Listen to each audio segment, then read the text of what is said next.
I'm here with Terrance. And Terrance, I know that you're part of the Scleroderma program because we're buddies. But Terrance, will you just introduce yourself for everyone to know who you are?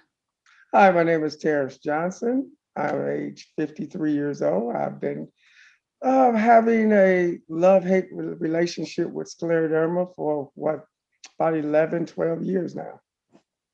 All right, thank you. How long? Well, you told us how long you had scleroderma, but how long have you had scleroderma since diagnosis? And then can you tell us how you were diagnosed? Uh, I've the 11 or 12 does apply to the diagnosis. I was suffering from it for about 2 years prior to that and didn't even know it. Might have even been longer.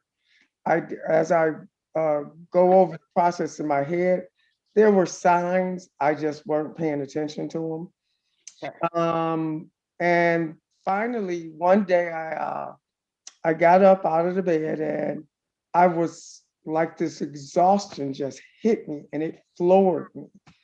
I mean, literally floored me. I fell to the floor. I couldn't get up. I was sitting there, and my significant other at the time, she was like, I started telling her, I don't know what's going on, calling the EMS or something. I can't get up, and I can't. I just feel I had no energy. I just can't move.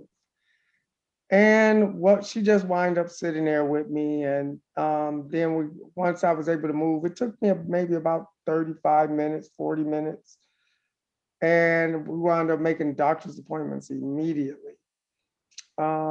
They couldn't find anything, and they wind up sending me to a rheumatologist. I started going through all these specialists.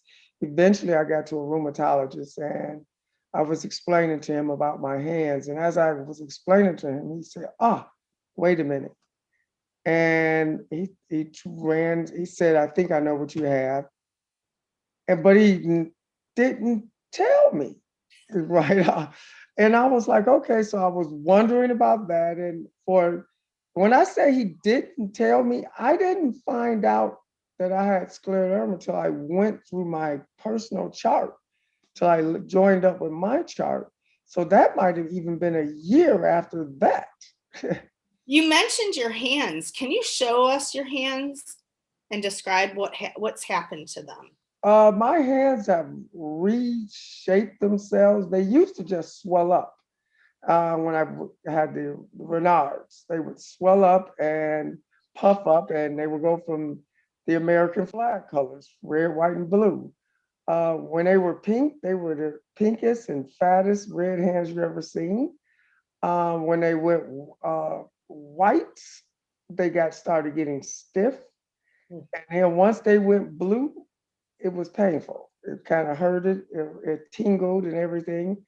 And then that lasted for maybe six, 6 or 7 years or longer. Wow. Because, like I said, and then they started reshaping after that. When scleroderma finally fully kicked in, Yeah, that's what I was going to say. Show that you can't put your hands together. mhm, Yeah, when the fully curve. kicked in, and this is from exercising. The only reason I'm able to do this because I do hand exercises every day. Wow, you're Uh, dedicated. That's for sure. yes, I have to because my fingers naturally want to start curling. Yes. And I try to fight that, and then some of them I can't stop them at all, like this pinky one.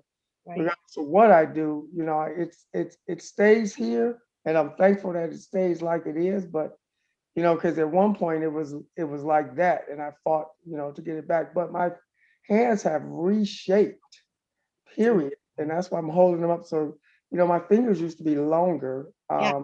The end tip bone in each of my fingers is almost gone.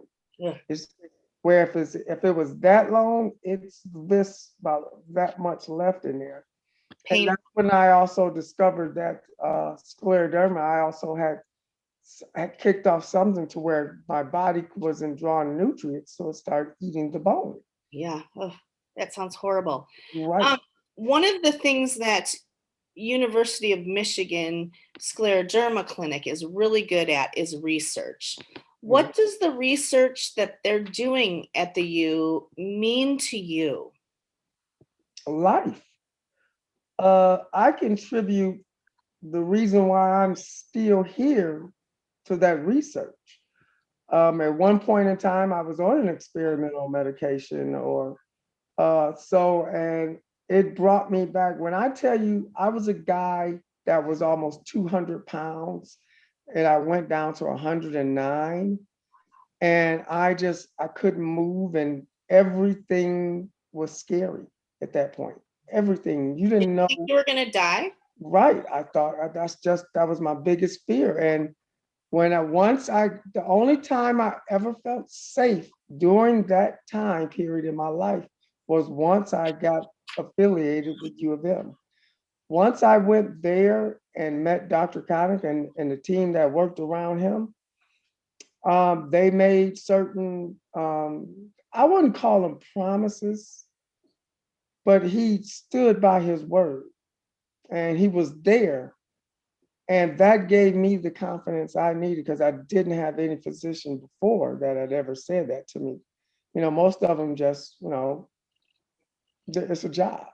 I didn't feel as though it was just a job with him. I felt as though he was genuinely concerned, and he was not just my life, with all people that are afflicted with scleroderma's life. And it was just, I just so happened to be the person that was standing in front of him at the time. So really, this Mm. research means saving your life to you.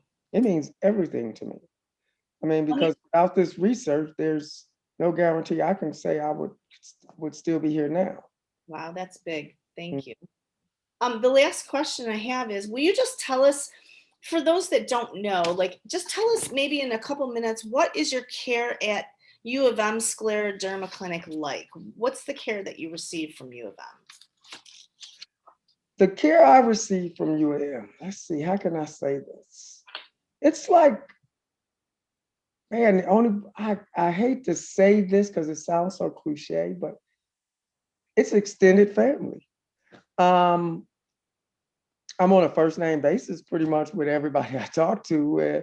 They make me feel welcome. I don't feel like I'm just walking into a cold place, or like I'm about to be a guinea pig or just talked over and not listened to. I really feel as though they seek out my input. They genuinely care about my day to day. They ask me, if any changes. And I'm not talking, like major things. They question you about the little things that you wouldn't even think to question yourself about. And I mean, I can say the care there is top notch to me. To me, I can't speak for anybody else. And I would highly recommend it to anyone.